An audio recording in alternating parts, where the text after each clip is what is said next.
Ayan yung bakawan.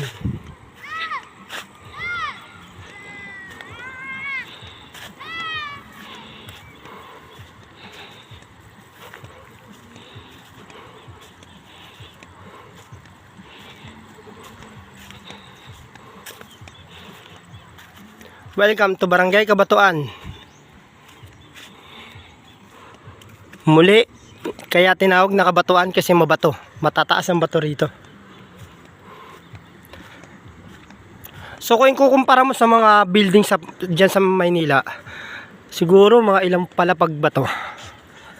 Sa dalawa, ano ko lang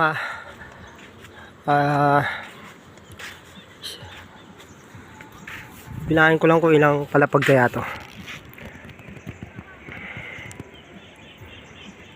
May ako nakibilangan. Ayan yun. Estimated ko lang siya nasa 2, 4, 6, 8, 10, 12. Siguro mga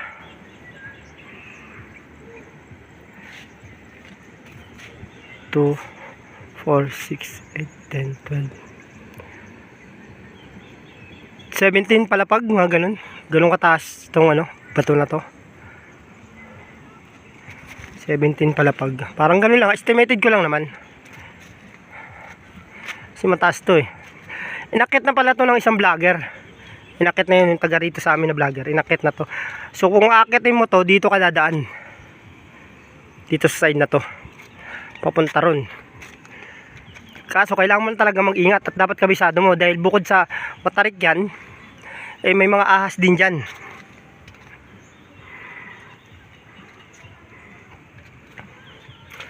Ayun. So ito yung bangka ng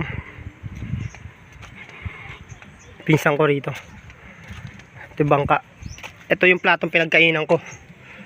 Dito ko nilagay. So shout out.